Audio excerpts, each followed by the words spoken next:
Assalamualaikum. My name is Suraya Binti Zain. Hello and Assalamualaikum. My name is Fakhrul Akif bin Norazaki. Assalamualaikum.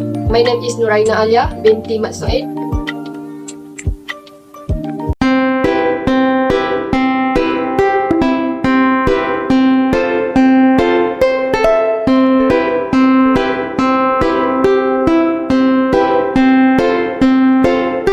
AAS Consolidated Berhad Company Background. AAS Consolidated Berhad is an investment holding company. The cooperation was well established for 22 years since 2000 and have successfully dominating the retail industry in Malaysia.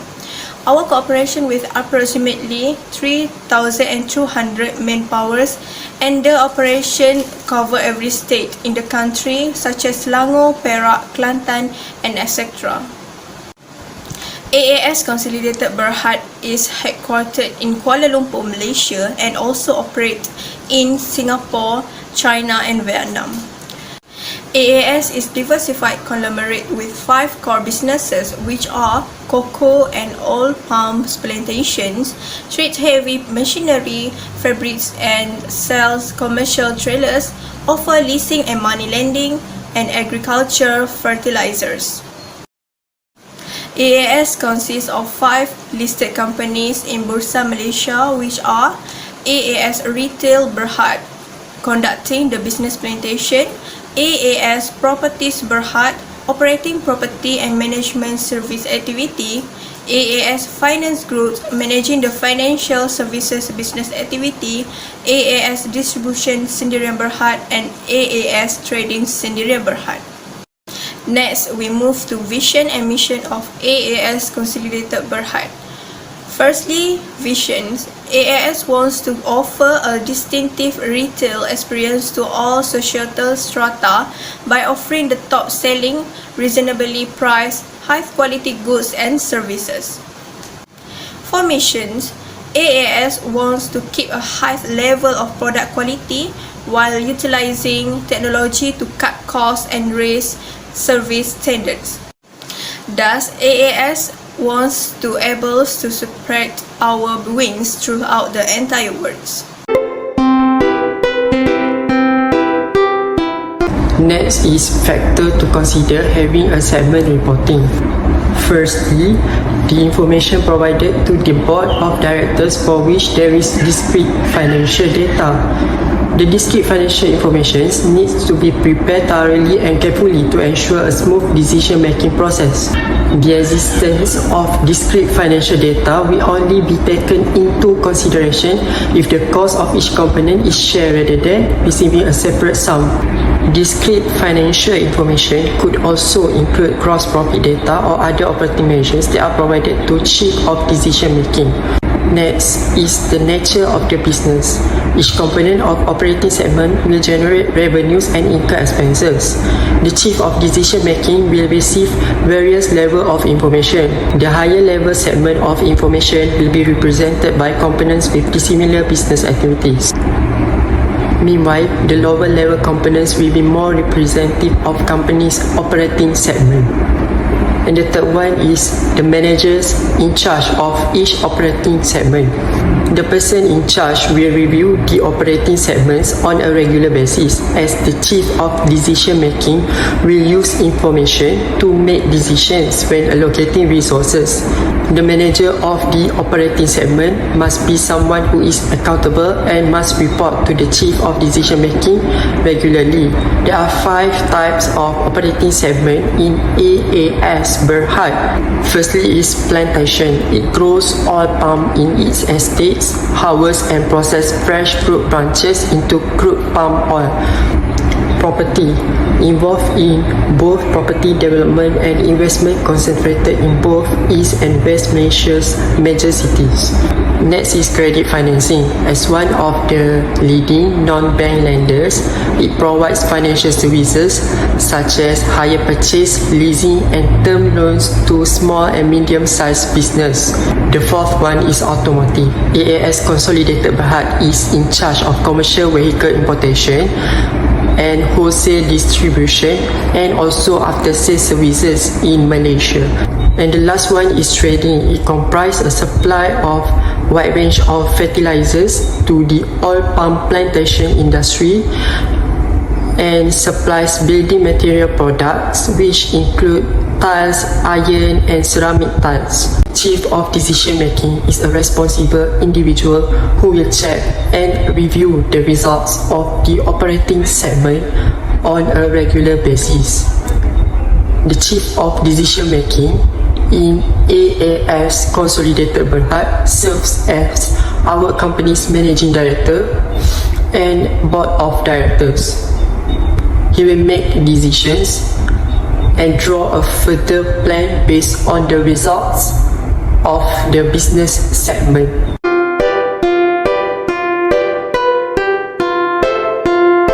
I will proceed with the segmental report of AAS Consolidated Berhad. For reporting purposes, a reportable segment shall be tested either by revenue basis, profit or loss basis, or asset basis in which it must satisfy the 10% test or more. For revenue basis, it is reported to revenues from sales to external customers and inter-segment sales. For profit or loss basis, it is the combined reported profit of all segments reporting profit or vice versa. For asset basis, the segment assets are 10% or more of the total assets of all operating segments. However, a segment must meet a 10% threshold to meet the criteria of Mfrs 8. If it does not meet the criteria, it must be combined with other similar segments that are below the thresholds of significance for the purpose of meeting the 10% test. After determining the reportable segment, the entity should ensure that the total external revenue attributable to those reportable segments is at least 75% of the entity's total revenue. AAS Consolidated Berhad has 5 operating segments, which are plantation, property, credit financing, automotive, and trading. For the company, we choose to use the revenue basis to test the 10% threshold. The table shows that only 4 operating segments can be reported as a reportable segment, which consists of plantation, property, automotive, and trading, as all the percentage of each segments are more than 10%. However, credit financing is not eligible to be reported as a reportable segment since the percentage of its total revenue is less than 10%. After determining the reportable segment, the total external revenue of the reportable segment must be at least 75% of the total external revenue. As we can see, the total external revenue in the 75% rules formula, the total comes from the addition of the red circle, which is 5,293,281,000 divided by the total external revenue amounting to 5,522,900,000. It shows that the reportable segment is 92.84%, which is more than 75%. Therefore, there is no additional segment to be reported.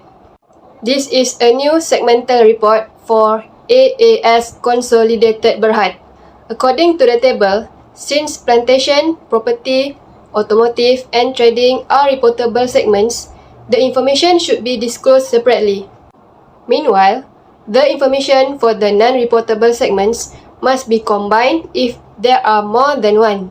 However, because AAS Consolidated Berhad has just one non-reportable segment, thus, credit financing is the only option. Next is the advantages of segment reporting. Firstly, it provides clearer insights to the users of financial statements.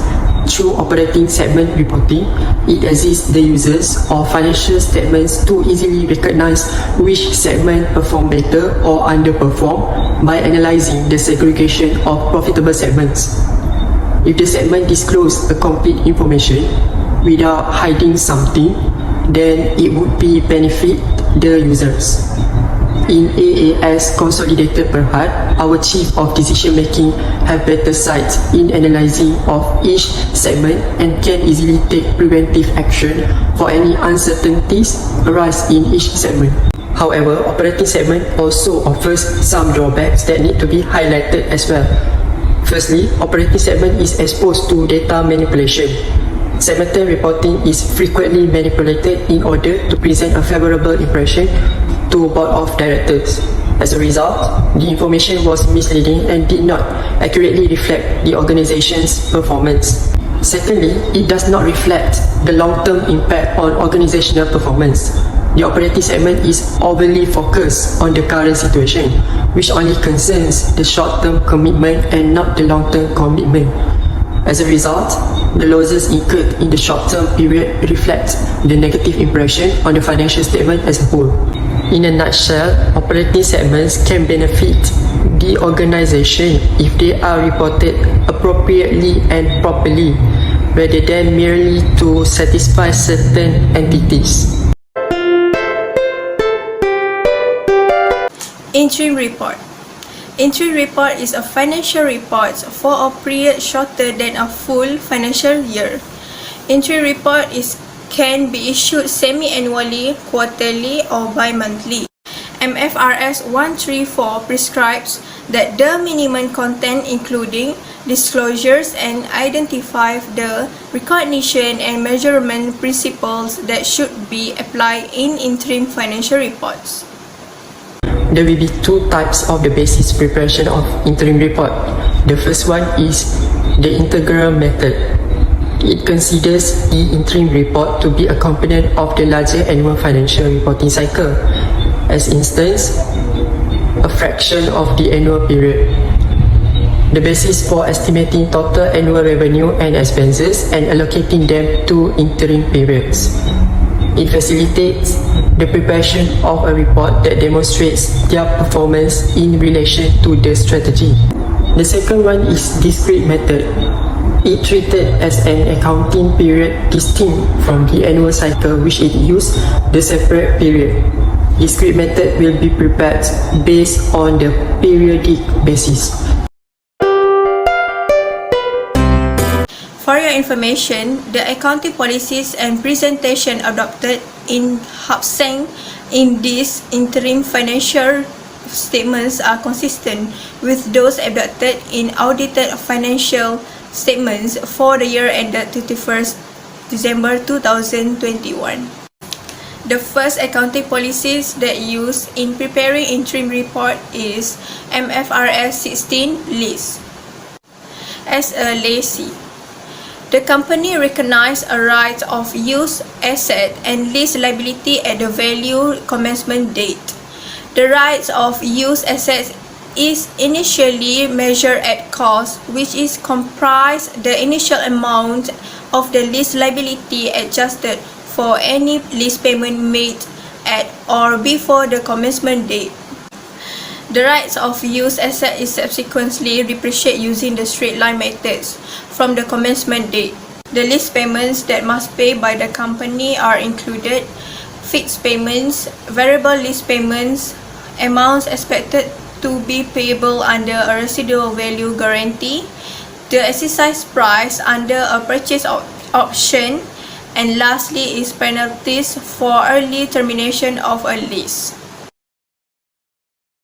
The second accounting policies that used in preparing interim report is Mfrs 140 investment properties. Investment properties is initially measured at cost including transaction costs. It adopts fair value model for the subsequent measurement which reflects market condition at the reporting date. The gains or losses arising from the changes in the fair value of the investment properties are included in profit or loss in the year in which they arises. Hence, it's recognized when either they have been disposed of or when the investment property is permanently withdrawn from use and no future economic benefits. Hapseng Consolidated Berhad has 31st December financial year end. The company presents its interim report quarterly. The quarterly report is only represented 4 times a year, with each quarter consisting of 3 months. In addition from that, Hapsang Consolidated Berhad has prepared an unaudited condensed set of financial statements which consists of number 1, condensed consolidated statements of profit or loss and other comprehensive income.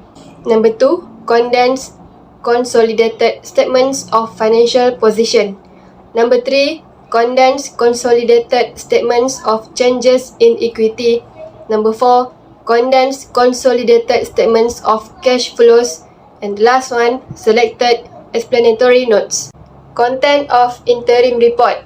If an entity publishes a set of condensed financial statements in its interim financial report, the condensed statement shall include the following minimum contents, which are number 1, each of the headings and subtotals that was included in its most recent annual financial statements. Number 2, the Mfrs 134 interim financial reporting requires selected explanatory notes that focus on significant changes in the financial condition from the previous reporting date. Number 3, basic and diluted earnings per share on the face of the statement of profit or loss and other comprehensive income. Next, the period for the current and comparative of each statement prepared by the company. For the current interim, the reporting period is 3 months, which is from 1st April 2022 until 30th June 2022. Meanwhile, for the comparative end of the year, there will be 12 months starting from 1st Jan 2021 until 31st December 2021. Comprehensive income for the current year is from 1st January until 30th June 2022. For the interim period is starting from the 1st April until 30th June 2022. For the comprehensive income under comparative, which is previous year to date, is from 1st January until 30th June 2021. For the interim period starting from the 1st April until 30th June 2021. Next, the financial position for the current year is from 30th June 2022, while for the comparative is 31st December 2021. Statement of cash flow for the current year starting from the 1st April until 30th June 2022, and the comparative date is on 1st April until 30th June of 2021. And the last one is changes in equity for the current year is 1st April until 30th June 2022. Okay, we move to proposed adjustment. Firstly is depreciation. Depreciation of other property, plant and equipment is provided for on a straight line basis to write off the cost of each asset to its residual value over the estimated useful life, except for quarry infrastructure, which is depreciated based on the production volume method. The adjustment that we propose is the method of straight line basis can result in mismatch of costs with benefits in some circumstances. Therefore, the company should depreciate their PPA using accelerated depreciation because this method has been argued as more matching in a cost-benefit analysis. Okay, next adjustment is trade and other receivable.